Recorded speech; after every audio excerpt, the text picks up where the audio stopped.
मित्रों, जय श्री राम। कहावत है, जब दिल आया गधी पर तो परी क्या चीज़ है। इस कहावत को रजनी ने चरितार्थ किया था। उसकी नज़रें एक साधु से लड़ गईं। वह साधु नहीं था, स्वादु था। जवानी दीवानी होती है। रजनी भी जवान थी, खूबसूरत थी, और उसकी इसी खूबसूरती पर साधु भी रीझ गया था। साधु की झोपड़ी गांव से काफ़ी दूर थी। इसकी झोपड़ी के करीब ही एक नदी बहती थी। रजनी हर रोज देर रात में, जब पूरा गांव नींद के आगोश में समाया होता था, चुपचाप उठकर साधु की झोपड़ी में चली जाती और कई घंटों वहां बिताकर लौटती थी। रजनी और साधु का प्रेम मिलन महीनों तक चलता रहा। किसी को इसकी खबर तक नहीं थी। वह जानती थी कि उसकी इस हरकत का शायद किसी को भी पता नहीं था, क्योंकि यदि पता होता तो कहीं न कहीं कोई न कोई तो उसे कहता ही, या कोई रोक टोक करता। रजनी और साधु की यह रासलीला चलती रही। वह गांव में भिक्षा मांगने आता ही था। अगर कुछ कहना होता तो वह वहीं पर कह जाता।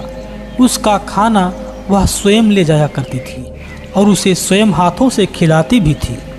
रजनी तो साधु के मोह पाश में बंधी थी, लेकिन उसके घर वालों ने उसकी शादी तय कर दी थी। हो सकता है कि उन्हें रजनी और साधु के मिलन पर शक भी हो गया हो, या किसी ने उनसे शिकायत कर दी हो। उस साधु से रजनी का पिंड छुड़ाने का और कोई तरीका भी नहीं था। यह सबसे अच्छा तरीका था कि विवाह होने के बाद वह अपनी ससुराल चली जाएगी और उनका मिलन बंद हो जाएगा। रजनी की शादी हो गई। 2-4 दिन बाद वह अपनी ससुराल से वापस आई तो फिर साधु के पास गई। साधु ने रजनी के कई झापड़ लगाए और काफ़ी बुरा भला कहा। उस कामी साधु ने यहाँ तक कहा कि अपने पति को छोड़कर क्यों नहीं आ गई। जैसे तैसे रजनी ने अपने प्रेमी को खुश किया। मर्द त्रिया चरित्र के आगे तो मात खा ही जाता है, सो आ भी खा गया। रजनी का फिर वही क्रम चालू हो गया। कुछ दिनों बाद उसकी ससुराल से उसका पति उसे विदा कराने आ गया। उसके पति राकेश के साथ उसके परिवार के और लोग भी थे। 1-2 शायद उसके मित्र भी रहे होंगे। रात्रि में काफ़ी देर तक खाने पीने का क्रम चलता रहा।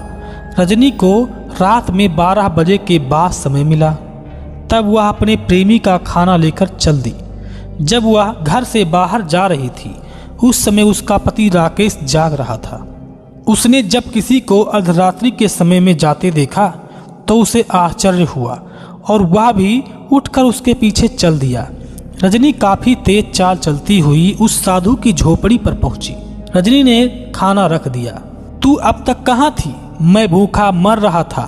तेरी राह देखते देखते मेरी आंखें भी पथरा गईं। देर रात हो जाने की वजह से साधु रजनी को तेज स्वर में डांटने लगा।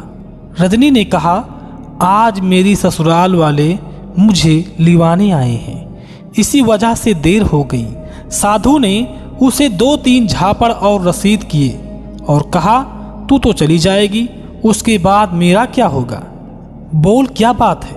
उसने कहा, मेरे अंदर ज्वाला धधक रही है। तुम फिक्र क्यों कर रहे हो शंकर? रजनी ने कहा, मैं जल्दी ही वापस आऊंगी। शंकर ने कहा, तुम कल मत जाना। उस साधु का नाम शंकर था। परसों चली जाना। तुम्हारे बिना मैं कैसे रहूँगा? रजनी ने कहा, फिक्र मत करो। यदि संभव हुआ तो मैं कल रुक जाऊंगी, और उसके बाद यदि मैं ज़्यादा दिन तक न आ पाई तो तुम वहीं आ जाना। मैं किसी न किसी बहाने तुमसे मिलने आती रहूंगी। साधु का नाम शंकर था। शंकर ने कहा, ठीक है, ऐसा ही होगा। मैं भी वहीं आ जाऊंगा।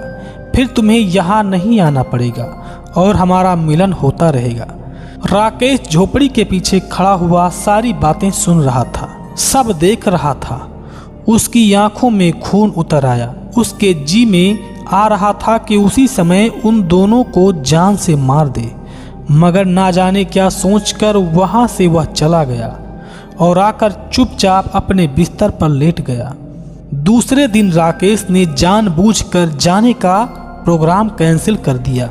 जाने का प्रोग्राम कैंसिल हो जाने पर रजनी बहुत प्रसन्न हुई, लेकिन उसने अपनी प्रसन्नता पति पर या घर के किसी अन्य सदस्य पर जाहिर नहीं की। दूसरे दिन रात्रि में भोजन करने के बाद राकेश चुपचाप वहां से चला गया। वहां से तेज तेज चलता हुआ उस साधु की झोपड़ी पर आया। उसने वहां जाकर साधु शंकर के 2 टुकड़े कर डाले और फिर वह वहीं पर खड़े एक पेड़ पर चढ़ गया। वह अपने आप को पत्तों में छुपाए हुए था।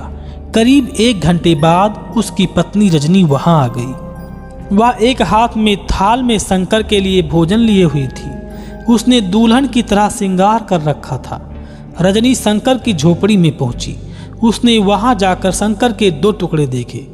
शंकर की यह हालत देखकर रजनी की हालत हुई वह देखने लायक थी।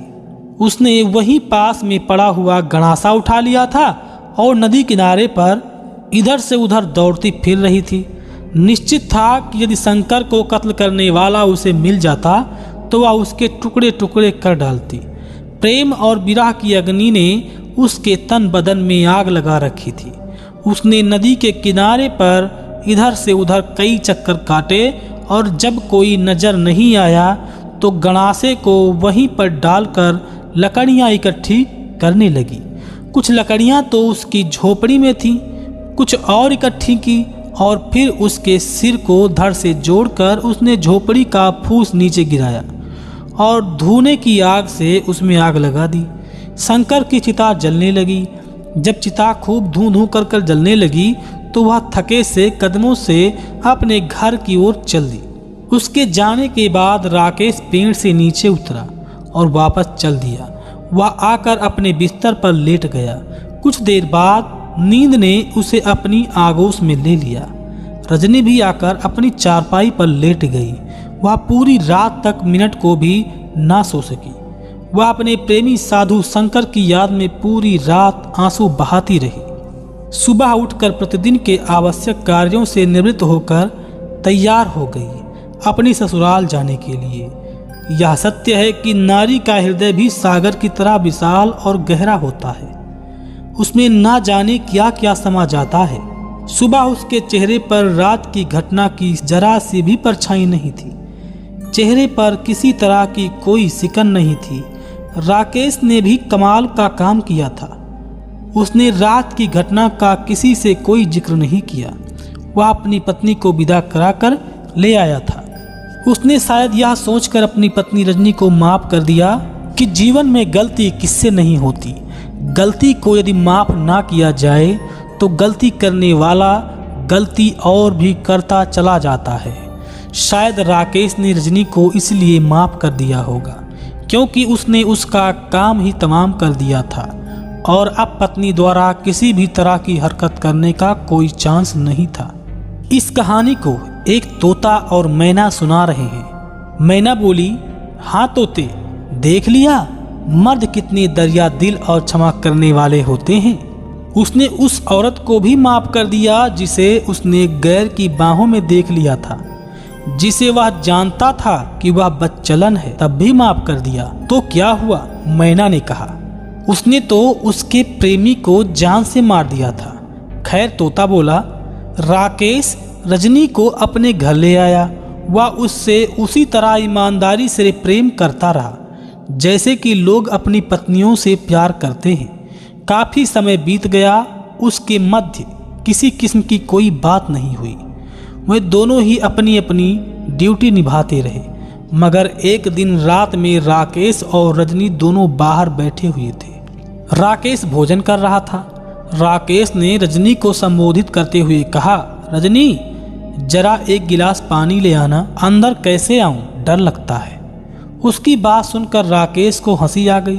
क्या है रजनी? रजनी ने कहा, तुम हंस क्यों रहे हो? हंसी इस बात पर आ रही है, राकेश ने कहा, तुम्हें अंदर घर में गिलास लाते हुए डर लग रहा है और उस समय डर नहीं लग रहा था जब तुम आधी रात को शंकर की लाश के लिए नदी किनारे लकड़ियां चुराती थी। न जाने कैसे अचानक यह बात उसके दिल में आ गई और उसने कह दी, वरना वर्षों गुजर गए थे, कभी इस बात का उसने जिक्र तक नहीं किया था।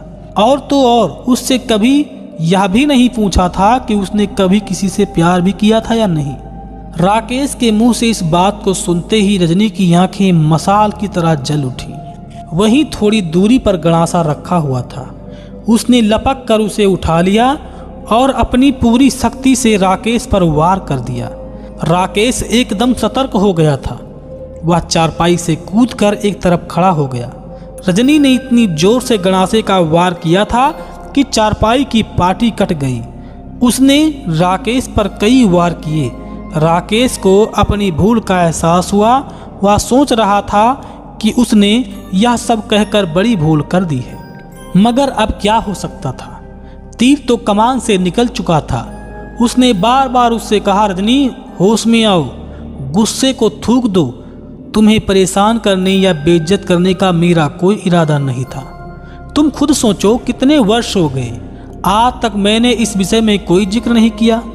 मैं आज भी इस बारे में कुछ नहीं कहता। पता नहीं कैसे मेरे दिमाग में ये बात आ गई और मेरे मुंह से निकल गई। मुझे माफ कर दो। रजनी पर राकेश की बातों का कोई असर नहीं हुआ। वह वार पर वार करती रही। रजनी की आंखों में वैसा ही खून उतर आया था जैसा साधु शंकर की 2 टुकड़े हुए लाश को देखकर उतरा था। राकेश ने आज वक्त की राख में दबी चिंगारी को हवा डाल दी थी। उसी वजह से उसके हाथों में गणासा आ गया था और वही दृश्य उपस्थित हो गया था। इसी बीच काफी समय गुजर गया। राकेश को वैसा लगने लगा था कि रजनी उससे जिंदा नहीं छोड़ेगी। कई पलों के बाद उसने गणासा अपनी ही गर्दन पे मार लिया। उसने अपनी गर्दन को धड़ से अलग कर लिया। वह मर गई थी। राकेश अपनी भूल पर अफसोस कर रहा था। उसे बार बार अपनी गलती का एहसास हो रहा था। जो होना था वो तो हो गया था। उसका कोई इलाज तो नहीं था। एक तरह से यह कहा जा सकता था कि उसका घर बर्बाद हो गया था, जिसका जिम्मेवार वह स्वयं है। बातों ही बातों में उसकी पत्नी का अंत हो गया था। मेहरबानी यह हुई थी कि उसकी पुलिस रिपोर्ट नहीं हुई थी। यदि रिपोर्ट होती तो लाश पोस्टमार्टम के लिए जाती और पुलिस का चक्कर पड़ता। राकेश ने उसकी अर्थी तैयार करनी आरंभ कर दी। क्रियाकर्म के कुछ आवश्यक कार्य पूर्ण हो जाने के बाद रजनी के मृत शरीर को अग्नि के हवाले कर दिया गया। मैना तोते से कहती है, देख लिया मर्दों को। तोते ने कहा, आदमी कितने दरिया दिल होते हैं। राकेश ने रजनी की भूल को उस समय माफ कर दिया था जब उसने उसे उस दशा में देखा था, जिस दशा में देखने के बाद कोई भी मर्द किसी भी हालत में उसे जिंदा नहीं छोड़ता। लेकिन उसने आज भी उसे माफ कर दिया, लेकिन वह नहीं मानी और उसने अपनी जीवन लीला समाप्त कर ली। देख लिया मर्दों की दरिया दिली और औरतों की बेवफाई। औरतें होती ही बेवफा हैं। तोते, तुम इतनी बढ़ चढ़कर क्यों बातें कर रहे हो, ऐसा मैना ने तोते से कहा। सुनो, मैं तुम्हें मर्दों की बेवफाई की एक और कथा सुनाती हूँ। तोता बेचारा उसकी कथा सुनने के लिए मजबूर था, वरना वह उसे डाल से ही हटा देती। मैना फिर कथा सुनाने लगी, जो मैं आपको दूसरे वीडियो में बताऊंगा। मित्रों, ये कैसी कहानी लगी कृपया कमेंट करके मुझे ज़रूर बताएं। इस कहानी में किसका क्या लाभ हुआ और किसका क्या हानि हुआ। वीडियो अच्छा लगा हो तो कृपया वीडियो को लाइक करें। मिलते हैं नेक्स्ट वीडियो में, तब तक के लिए जय हिंद जय भारत।